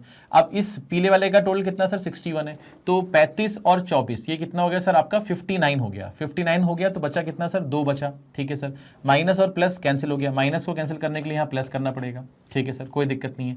अब 35 और 27 कितना हो जाएगा आपके पास में 50 और 12 62 और ये 60 है, 62 और 60 है तो यहाँ हमारा -2 करना पड़ेगा, ठीक है सर, ये माइनस प्लस में कैंसिल हो गया, ये माइनस है इसको प्लस करके कैंसिल कर देंगे, ठीक है सर, ये हो गया सर आपका पूरा खत्म। अब आपको क्या करना है सर, आपको इन सबको जोड़ना है और ये जोड़ने पे कितना आना चाहिए सर 95% आना चाहिए, क्योंकि 5% तो किसी में भी पास नहीं है, ठीक है सर, कोई दिक्कत नहीं है। तो हमने बोला सर ये जो व्हाइट वाला सर्कल है ना, ध्यान से देखो, ये जो व्हाइट वाला सर्कल है ना, ये जो व्हाइट वाला सर्कल है, इस व्हाइट वाले सर्कल का जो टोटल है ना वो तो मुझे मालूम है कि वो 51 है, 53 है, तो मैंने इसको तो सीधे सीधे लिख दिया 53, इसको तो मैंने सीधे सीधे लिख दिया 53, ठीक है, कलर चेंज कर देते हैं, इसको मैंने सीधे लिख दिया सर 53, तो ये 53% हो गया, ठीक है सर। उसके बाद ये बचा सर 2 + x और ये x - 2 है ना, 2 + x और x - 2, तो क्या करेंगे यहाँ पर सर देखो 2 + x और x - 2 का जो सम करोगे तो 2 कैंसिल होगा, 2x बचेगा, उस 2x में से ये x चला जाएगा तो बचेगा कितना सर आपके पास में x, और बचेगा यहाँ पर कितना सर 35। उसके बाद ये आना चाहिए सर कितना 95, ये आना चाहिए कितना सर 95, क्यों आना चाहिए, क्योंकि 5% किसी में पास नहीं है, यानी कि इसमें जितने भी होंगे वो पास होंगे और वो 95% होंगे, ठीक है सर। तो यहाँ पर ये इसके पास जाएगा तो कितना बनेगा सर 60 बनेगा, 60 में से 53 जाएगा तो ये कितना बनेगा सर 7 बन जाएगा। तो x की वैल्यू कितनी आ गई सर 7 आ गई, x की वैल्यू कितनी आ गई सर 7 आ गई। अब आपसे सवाल में क्या पूछा, ध्यान से देखो, आपसे पूछा है कि जो बच्चे मैथ्स और केमिस्ट्री में पास हुए बट फिजिक्स में पास नहीं हुए, तो मैथ्स और केमिस्ट्री में पास हुए हैं बट फिजिक्स में पास नहीं हुए, यानी कि 27 - x का रेशियो वो मांग रहा है उन बच्चों के साथ में जो कि फिजिक्स और केमिस्ट्री में पास हुए बट मैथ्स में पास नहीं हुए। तो फिजिक्स और केमिस्ट्री में पास हुए बट मैथ्स में पास नहीं हुए, यानी कि 35 - x के साथ इसका रेशियो मांग रहा है। और x की वैल्यू कितनी है सर 7 है, 7 पुट करोगे तो ये बन जाएगा 20 और ये बन जाएगा 28, तो 4 से कैंसिल करने पे कितना आएगा 5 और ये आएगा सर 7। तो आपका जो आंसर होगा वो 5/7 होगा, आपका जो आंसर होगा वो कितना होगा 5/7 होगा, ठीक है। कोई दिक्कत कोई परेशानी किसी भी तरह की नहीं, समझ में आ रहा है, ठीक है, समझ में आएगा तभी मजा आएगा, ठीक है। चलो, तो देखने में बड़ा टफ लग रहा था या देखने में बड़ा टाइम टेकिंग लग रहा था, हो सकता है बहुत सारे बच्चे इस सवाल को देखकर पहली बार तो इसको अवॉइड करने की कोशिश करेंगे, ठीक है ना, बट सवाल डुएबल था, आराम से हो सकता था, इसमें ऐसा कुछ भी नहीं है जो कि हम बेसिक सवालों में नहीं लगाते। जो मानसिकता, जो माइंडसेट हमें किसी बेसिक सवालों को इस चैप्टर में जो होते हैं उसको लगाने के लिए चाहिए होता है, वही चीज़ हमने यहाँ पर भी लगाई है, कोई रॉकेट साइंस यहाँ पर नहीं है, ठीक है। चलिए आगे बढ़ते हैं और नेक्स्ट सवाल आपके पास में आ गया कि a thief is noticed by a policeman from a distance of 200 meter. The thief start running and the policeman chases him. The thief and the policeman run at the rate of 10 km/h and 11 km/h respectively. What is the distance between them after 6 minutes?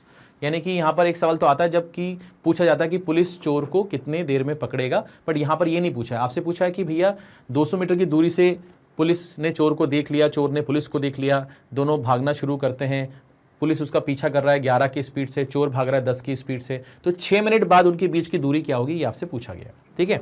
तो कैसे करेंगे इस सवाल को, ध्यान से देखो, कैसे करेंगे इस सवाल को, ध्यान से देखो।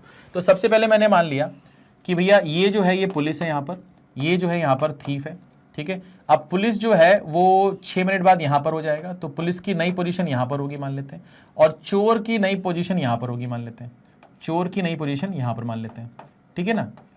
तो अभी इनके बीच में ये जो दूरी होगी ना, ये बस आपसे पूछ रहा है कि ये कितनी होगी। फिलहाल इनके बीच की जो दूरी है वो 200 मीटर की दी गई है, 200 मीटर की दी गई है, ठीक है सर, कोई दिक्कत नहीं। तो पुलिस की न्यू पोजीशन और चोर की नई पोजीशन आपको पता लगानी है, ठीक है, उसके बाद ही ये सवाल सॉल्व होगा। तो मैंने कहा इसकी स्पीड कितनी है सर 11 km/h, इनकी स्पीड कितनी है सर 10 km/h, 6 मिनट की बात हो रही है। तो हम बोलते हैं सर पुलिस भैया आप बताइए, पुलिस भैया कि आप जो है 11 km/h के हिसाब से 6 मिनट में, अब ये km/h है और ये मिनट है तो इसको आवर्स में कन्वर्ट करना पड़ेगा, तो ये आ जाएगा सर 1.1 किलोमीटर, 1.1 किलोमीटर, ठीक है ना। अब यहाँ पर देखो ये क्या है सर आपका स्पीड है, ये आपका क्या है सर टाइम है, तो यहाँ पर क्या आएगा डिस्टेंस आ जाएगा। तो ये 11 km/h है और ये आवर्स में है तो यहाँ पर जो आएगा वो किलोमीटर में आएगा और वो कितना आएगा सर 1.1 आएगा। ठीक है सर, तो यहाँ नहीं कि पुलिस ने 1.1 किलोमीटर की दूरी तय की होगी। 1.1 किलोमीटर का मतलब होता है 1100 मीटर की दूरी तय की होगी। ठीक है, 1100 मीटर की दूरी तय की होगी। ठीक है सर, अब 1100 मीटर की दूरी तय होगी यहाँ से और 200 मीटर तो यहाँ पर है ही बीच में गैप, तो ये 200 प्लस 900 होगा, 200 प्लस 900 होगा। इसका मतलब ये जो दूरी है ये 900 है, ये जो दूरी है ये 900 है। ठीक है सर, और ये जो दूरी है ये आपकी 200 है ना, यही बात है, यही बात है, पक्का लॉक कर दें इसको। हाँ सर ठीक है, तो पुलिस की नई पोजीशन समझ में आ गई। अब अगर हम थीफ की बात करते हैं, अगर हम थीफ की बात करते हैं तो हम बोलते हैं थीफ तुम्हारी स्पीड कितनी है 10, तुम 6 मिनट में भागोगे। ठीक है, 6 मिनट में भागोगे, तो हमने बोला कि ये 6 मिनट को आवर्स में कन्वर्ट करना पड़ेगा। यहाँ पर आ जाएगा 1 किलोमीटर। 1 किलोमीटर का मतलब होता है सर 1000 मीटर, यानी कि चोर जो है वो 1000 मीटर भागेगा। यानी कि चोर जो यहाँ पर है और जो यहाँ पर है उसके बीच की जो दूरी है वो 1000 है। वो कितनी है सर 1000 है, तो यानी कि ये डिस्टेंस 1000 है, उस 1000 में से ये जो है ये 1000 है, उसमें से ये 900 है, तो ये दूरी कितनी होगी सर 100 मीटर होगी। ये दूरी कितनी होगी 100 मीटर होगी। यानी कि पुलिस और चोर की नई पोजीशन के बीच में जो अंतर होगा वो 100 मीटर का होगा, और यही आपसे पूछ रहा था, यही आपसे पूछ रहा था। ठीक है, सिंपल सवाल था, आसान सवाल था, ईजी सवाल था। ठीक है बेटा, कोई दिक्कत कोई परेशानी इसमें नहीं। चलिए आगे बढ़ते हैं। अब यहाँ पर जो सवाल आता है मेनली कॉमनली जो सवाल आता है वो आता है कि भैया चोर और पुलिस के बीच में दौड़ चल रहा है, मतलब चोर भाग रहा है पुलिस को देखकर, और पुलिस उसको कितनी देर बाद पकड़ेगी वो आपको निकालना पड़ता है। तो आपको ये समझ में आना चाहिए कि भैया ये पुलिस है और ये चोर है, और यहाँ पर ये चोर को पकड़ लेगा, तो जितनी देर में पुलिस यहाँ पर पहुँचा उतनी ही देर में चोर यहाँ पर पहुँचा। मगर चोर का डिस्टेंस ये है और पुलिस का डिस्टेंस ये है, यानी कि पुलिस की स्पीड ज़्यादा होगी तभी उसने उस समय में इतना डिस्टेंस ट्रेवल कर लिया जितने समय में चोर ने ये डिस्टेंस ट्रेवल किया। ठीक है ना, बात समझ आ गई। तो यहाँ पर इस समय में इस तरह के सवाल में क्या चीज़ कांस्टेंट होती है, इस तरह के सवालों में आपका जो टाइम होता है वो कांस्टेंट होता है। ठीक है, तो इस तरह के जो सवाल आएंगे उसमें टाइम को कांस्टेंट रखना है आपको, और उसके बाद फिर आपको सवाल को सॉल्व करना है। ठीक है, अगर इस तरह का कोई सवाल आता है तो। ठीक है सर, आगे बढ़ते हैं। अब यहाँ पर देखते हैं इस सवाल को, ये हो गया आपका।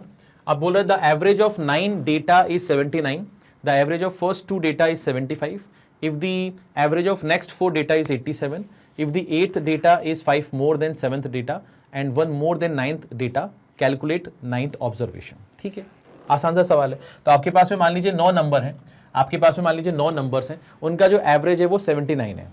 तो अगर आपके पास में 9 नंबर हैं और उसका एवरेज 79 है, तो क्या हम इसका टोटल निकाल सकते हैं? हाँ सर निकाल सकते हैं। 9 9 जा 81, 8 बचा, 9 7 जा 63 और 8 कितना हो जाएगा आपका 71। ठीक है ना, ठीक है सर। तो ये 711 आ गया सर इसका टोटल, है ना। 9 9 जा 81 और 63 और 8 71, तो 9 ऑब्जर्वेशन का टोटल आ गया। उसमें से बोल रहा है जो पहले 2 डेटा हैं उसका जो एवरेज है वो 75 है, तो इसका जो टोटल आएगा वो 150 आएगा। ठीक है, अगले जो 4 डेटा हैं उसका जो एवरेज है वो 87 है, तो ये 320 और 28 है ना, 4 7 से 28, 32, 34। तो हमने बोला 2 का टोटल 4 का टोटल पता है, यानी कि इन 6 ऑब्जर्वेशन का टोटल भी हम निकाल सकते हैं। वो कितना होगा सर आपका 498 हो जाएगा। ठीक है सर, कोई दिक्कत नहीं कोई परेशानी नहीं। तो मैंने कहा सर इस 9 ऑब्जर्वेशन में से अगर ये 6 ऑब्जर्वेशन को मैं हटा दूं तो मेरे पास जो आएगा वो 3 ऑब्जर्वेशन का टोटल आ जाएगा। हाँ सर, तो मैंने कहा सर 711 में से 498 कम करना है, तो आप ऐसा करो 500 कम कर दो, 500 कम कर दो। तो जब आप 711 में से 500 कम करोगे तो 211 आएगा, बट आपको 2 वापस करना पड़ेगा, तो ये 213 हो जाएगा। यानी कि आपके पास में 9 में से ये जो 6 डेटा हटा दिया तो आपके पास 3 डेटा बच गए। उन 3 डेटा का जो समय वो आपके पास में कितना है सर 213 है। तो पहले 2 और अगले 4 यानी कि आपके पास 7वां 8वां 9वां ऑब्जर्वेशन बचा हुआ है। तो ये 7th ऑब्जर्वेशन 8th ऑब्जर्वेशन और 9th ऑब्जर्वेशन का सम है। अब आपने क्या बोला, आपने ये बोला कि सर सवाल में कि 8th डेटा जो है वो 5 ज्यादा है 7th से, तो अगर 7th ऑब्जर्वेशन जो है वो अगर x है तो जो 8th ऑब्जर्वेशन होगा वो इससे 5 ज्यादा है, यानी कि x + 5 है। और 8th डेटा जो है वो 9th ऑब्जर्वेशन से 1 ज्यादा है ना, है ना। 8th ऑब्जर्वेशन जो है वो 9th ऑब्जर्वेशन से 1 ज्यादा है, यानी कि अगर ये x + 5 है तो ये x + 4 होगा। ठीक है सर, और इन तीनों का जो सम होगा, इन तीनों का जो सम होगा वो 213 है।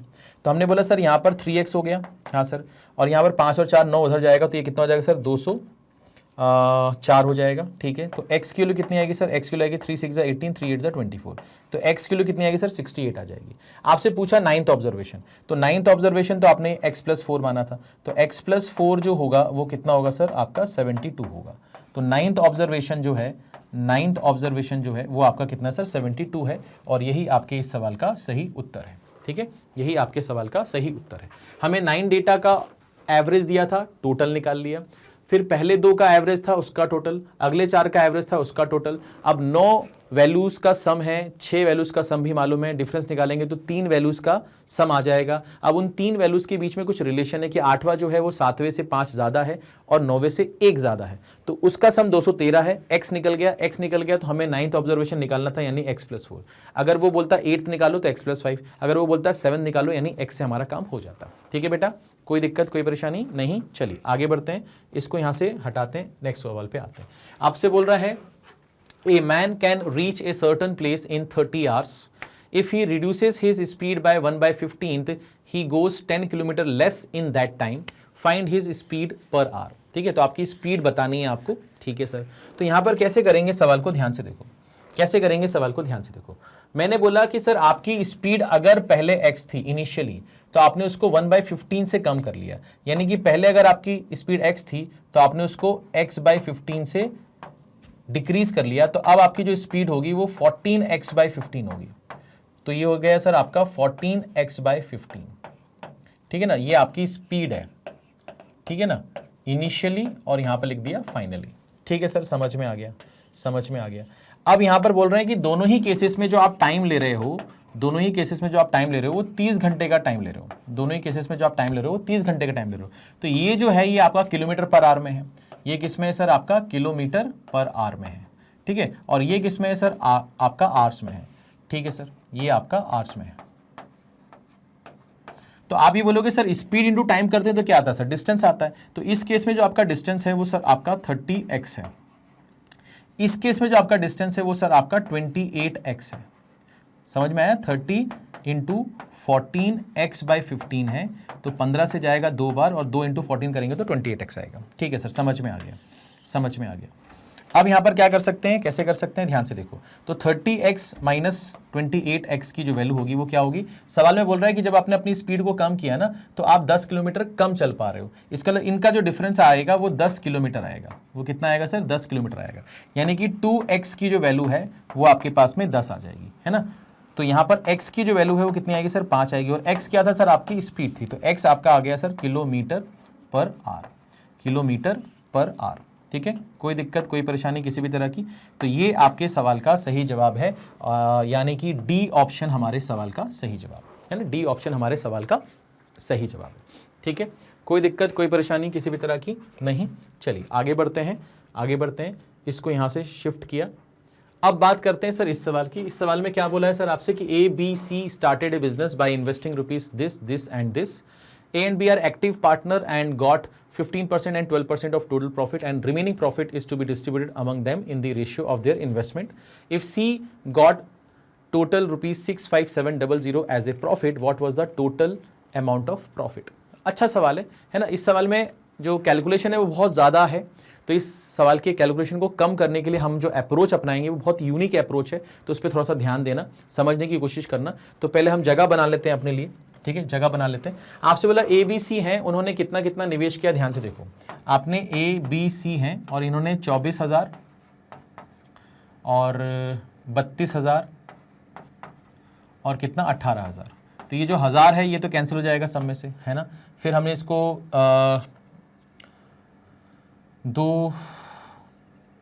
दो से करेंगे तो ये 12 आएगा, 2 से करेंगे तो ये 16 आएगा, 2 से करेंगे तो ये 9 आएगा। ठीक है, तो 12, 16, 9, इससे कम इसको नहीं किया जा सकता। तो हमने मान लिया कि A, B और C का जो इन्वेस्टमेंट है वो 12, 16 और 9 के रेशियो में है, 12, 16 और 9 के रेशियो में। ठीक है, अच्छा ठीक है सर, कोई दिक्कत नहीं है, कोई परेशानी नहीं। अब यहाँ पर समझने की कोशिश करो, अब यहाँ पर समझने की कोशिश करो। आपसे बोल रहा है कि ए और बी जो है वो एक्टिव पार्टनर है, इसलिए उनको 15% और 12% रिस्पेक्टिवली टोटल प्रॉफिट का दिया जाता है। उसके बाद जो बचेगा उसको उनके इन्वेस्टमेंट के हिसाब से बांट लिया जाएगा, और आखिरी में सी का जो प्रॉफिट है वो 65700 दिया गया।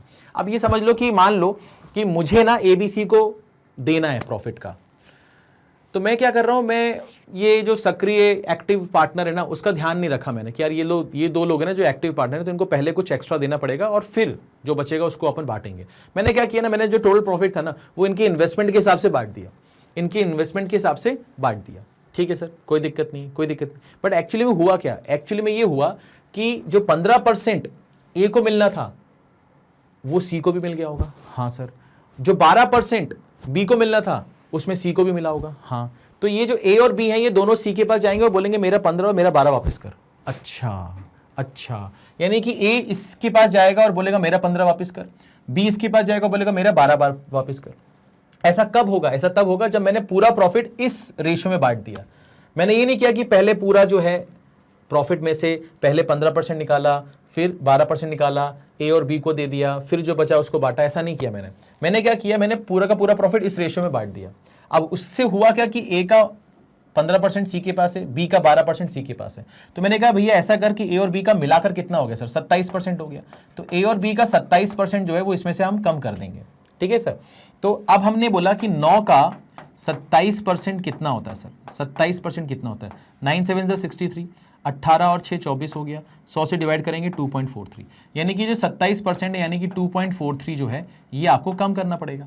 ये आपको क्या करना पड़ेगा, कम करना पड़ेगा। ठीक है सर, कर देंगे, कोई दिक्कत वाली बात नहीं है, कोई दिक्कत वाली बात नहीं सर, कम कर देंगे। तो इस 9 में से ये जो 2.43 है उसमें इसका और इसका हिस्सा बन रहा है, इसको कम कर दो। इसको कम कर देंगे तो यहाँ पर कितना आएगा सर, 6.57 आएगा। हाँ सर, तो यानी कि सी का हिस्सा ये है, सी का हिस्सा ये है। अब कंफ्यूज मत होना और परेशान मत होना कि इसमें से ए का हिस्सा कितना और बी का हिस्सा कितना है। मुझे कोई फर्क ही नहीं पड़ता। क्यों? क्योंकि मुझे सी के बारे में पता है कि सी का प्रॉफिट कितना है। तो मैंने कहा सी का प्रॉफिट इतना होना चाहिए था, बट उसको कुछ एक्स्ट्रा मिल गया, ए का और बी का 12 और 15%, उसको हटाने के बाद सी का एक्चुअल प्रॉफिट ये होना चाहिए था। और इसकी एक्चुअल वैल्यू कितनी है सर, 65700, यानी कि ये साफ साफ दिख रहा है कि इसमें आपको 10,000 से मल्टीप्लाई करना पड़ेगा।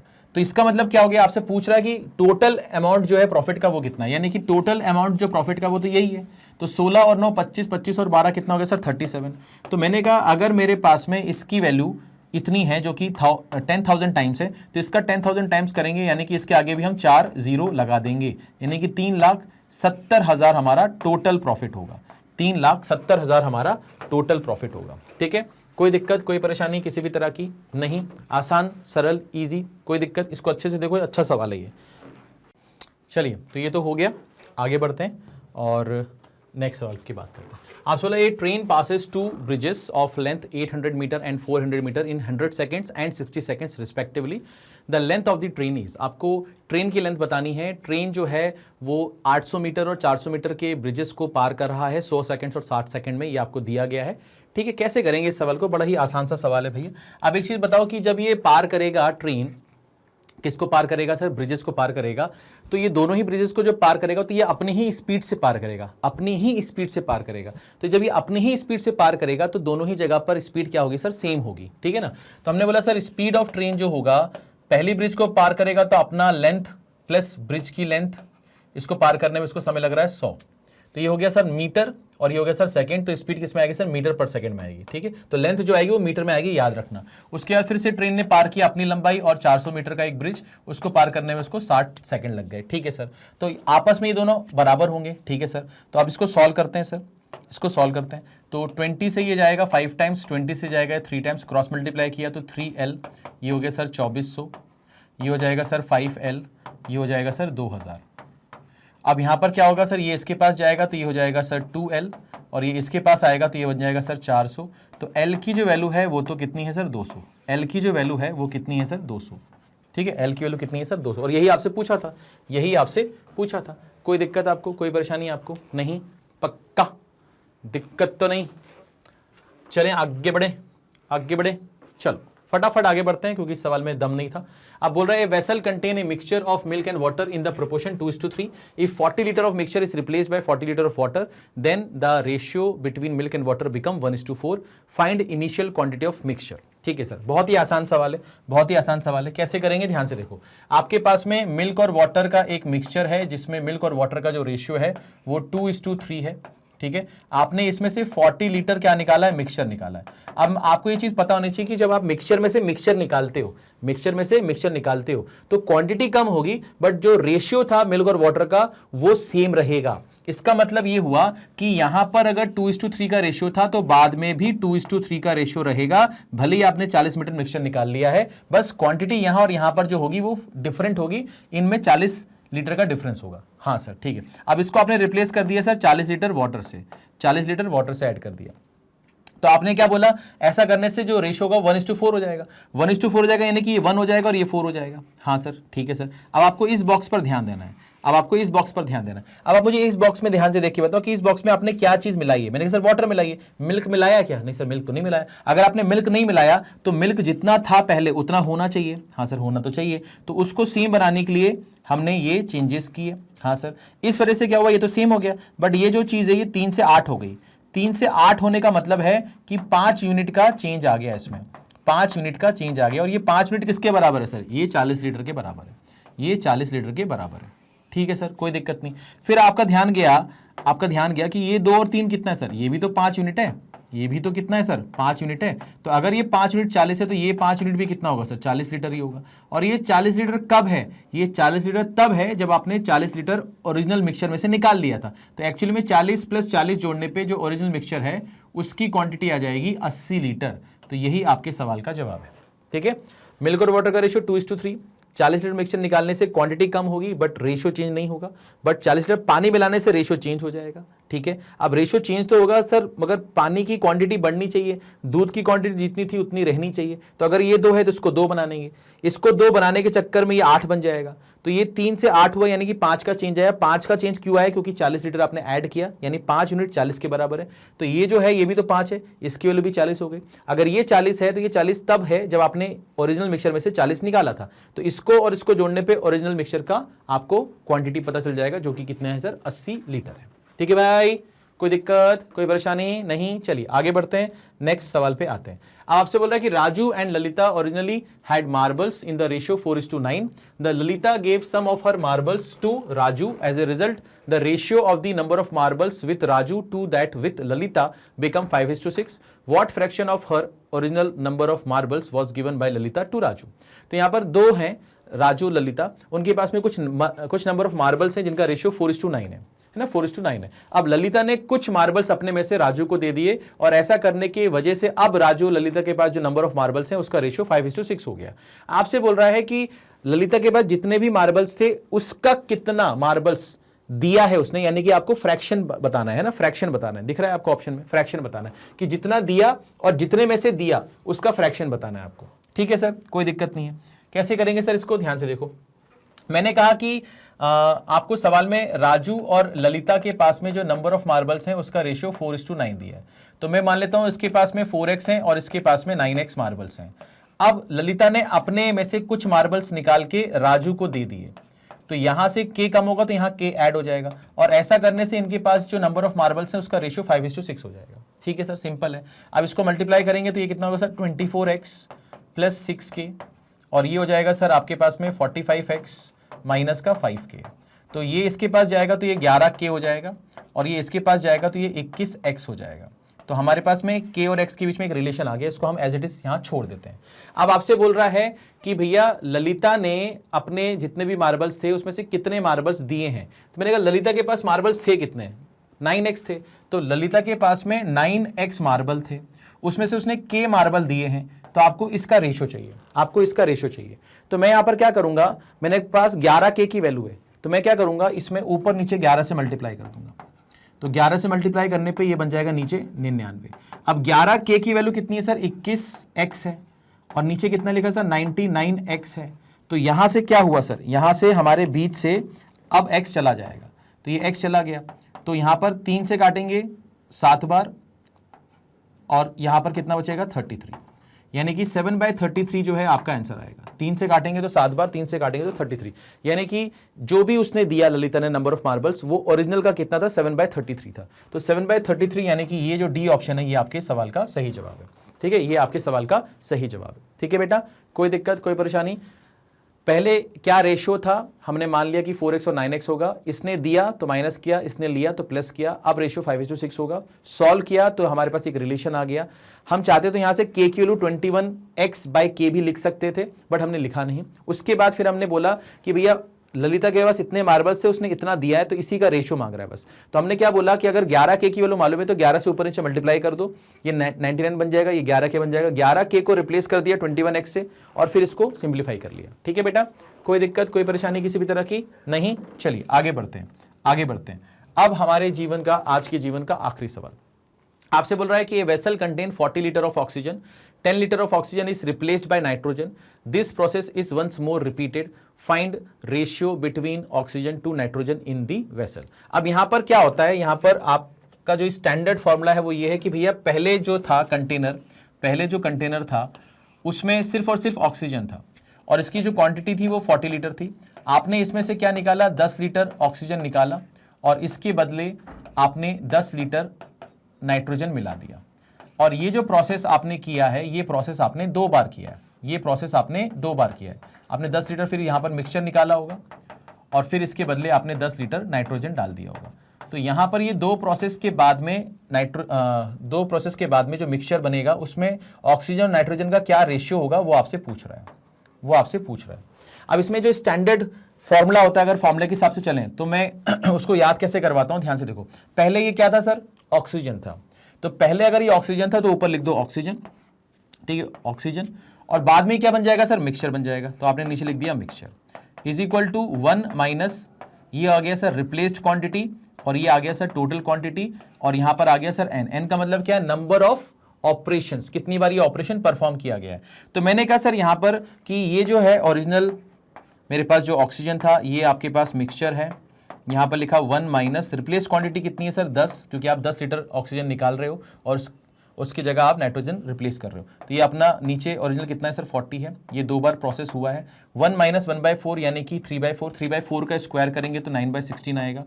तो यहाँ पर आप क्या बोल सकते हो, आप ये बोल सकते हो कि जो टोटल मिक्सचर है, जो टोटल मिक्सचर है वो आपका 16 यूनिट है और उसमें से जो ऑक्सीजन है वो 9 यूनिट है, उसमें से ऑक्सीजन है वो 9 यूनिट है। तो मैंने कहा टोटल तो पहले ऑक्सीजन नहीं था ना, अब ऑक्सीजन 16 से कितना हो गया सर 9 हो गया, तो बचा हुआ 7 क्या है सर, बचा हुआ 7 आपका नाइट्रोजन है। तो ऑक्सीजन और नाइट्रोजन का जो रेशियो वो आपसे पूछ रहा था वो 9:7 है। वो कितना है सर, 9:7 है। अब इस सवाल को अगर आपको फॉर्मूले से नहीं करना तो आप कैसे कर सकते हो, ध्यान से देखो। आपके पास जो टोटल है वो 40 लीटर है और आप उसमें से 10 लीटर निकाल रहे हो, तो आपने बोला कि 10/40 कितना होता है सर, आपका 1/4 होता है। यानी कि आपके पास क्वांटिटी अगर 4 होगी तो आप उसमें से 1 निकाल लेते हो। तो अगर क्वांटिटी 4 थी, आपने उसमें से 1 निकाल लिया तो बचा कितना, 3 बचा।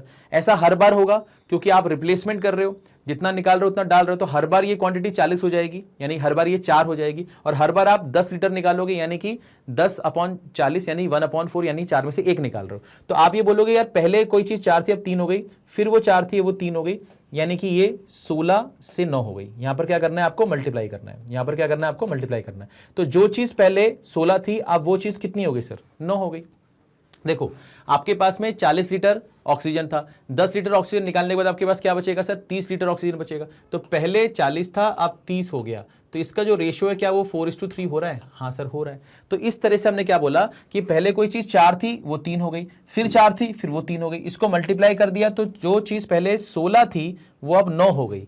तो पहले जो चीज थी वो क्या थी, ऑक्सीजन, यानी कि ऑक्सीजन अभी कितना हो गया सर, 9 हो गया, और 16 में से अगर 9 चला गया तो बचा कितना सर, 7। तो ये 7 आपका क्या है सर, नाइट्रोजन है, ये 7 आपका क्या है सर, नाइट्रोजन है। तो आप इस तरीके से भी इसको सोच के बिना फॉर्मूले के इस सवाल को कर सकते थे। ठीक है बेटा, कोई दिक्कत कोई परेशानी नहीं। चलिए, तो आज के सेशन में मैंने आपको जो कुछ भी पढ़ाया है, बताया है, समझाया है वो आपको समझ में आया होगा। नेक्स्ट सेशन में मिलेंगे, इसके आगे की बात करेंगे, बहुत कुछ नया सीखेंगे, है ना, जानेंगे और अपने पेपर को क्रैक करने के लिए और अपने आप को बेहतर बनाने की कोशिश करेंगे। ठीक है, अच्छा, अगर आपको सेशन अच्छा लगता है और आप किसी और एग्जाम की तैयारी कर रहे हैं या आपके पहचान में कोई ऐसा है जो किसी और एग्जाम की तैयारी कर रहा है, तो वो कोई भी एग्जाम क्या क्या हो सकते हैं वो आपके स्क्रीन पर यहाँ पर लिखे हुए हैं। अब इन सभी एग्जाम की तैयारी हमारे चैनल के थ्रू आराम से कर सकते हैं, कोई भी दिक्कत आपको नहीं होगी। सारी चीज़ें आपको सिस्टमेटिक तरीके से प्रोवाइड की जाती हैं, quality content, well research content आपको प्रोवाइड किया जाता है और एक छोटे छोटे चंक्स में, है ना, सीक्वेंस वाइज थोड़ा थोड़ा करके आपको चीज़ें प्रोवाइड की जाती हैं। और हर एक वीडियो में, हर एक सेशन में हम एक पर्टिकुलर टाइप ऑफ क्वेश्चन को या पर्टिकुलर कॉन्सेप्ट को डिस्कस करते हैं, जिससे कि आप उस पर्टिकुलर सेशन को देखने के बाद उस पर्टिकुलर टाइप ऑफ क्वेश्चन पे या कॉन्सेप्ट पर अच्छा कमांड कर पाओ, ठीक है। और ये सारी चीज़ें हमारे चैनल पर मिलती हैं और ये सारी की सारी चीज़ें जो हैं आपको मिलती हैं फ्री ऑफ कॉस्ट, एकदम फ्री। कोई भी चीज़ों के लिए आपको कुछ भी पे करने की ज़रूरत नहीं है। आप अपने घर पे आराम से अपने कंफर्ट जोन में बैठकर कभी भी इन वीडियो का आनंद ले सकते हैं और अपने स्कोर को इंप्रूव कर सकते हैं और अपने नॉलेज को और इंक्रीज कर सकते हैं, ठीक है। चलिए, तो मैं उम्मीद करता हूं कि आप किसी भी स्ट्रीम के हों, किसी भी एग्ज़ाम की तैयारी कर रहे हों, आप इन सब की तैयारी हमारे चैनल के थ्रू करेंगे, ठीक है। और ये इन्फॉर्मेशन बाकी बच्चों तक भी पहुंचाएंगे, ठीक है। हमारी 40 डेज़ का जो क्रैश कोर्स चल रहा है वो आगे भी चलेगा, आपके एग्जाम तक चलेगा। हम आपको एग्जाम तक पूरा सपोर्ट देंगे और कोशिश करेंगे कि आपका जो सिलेक्शन है वो इस बार पहले अटेम्प्ट में कंप्लीट हो जाए, ठीक है। तो मिलते हैं नेक्स्ट सेशन में। अगर वीडियो अच्छा लगा तो प्लीज़ लाइक कीजिएगा, शेयर कीजिएगा। चैनल को अगर अभी तक सब्सक्राइब नहीं किया है तो प्लीज़ सब्सक्राइब कीजिए। मिलते हैं नेक्स्ट सेशन में। Thank you so much.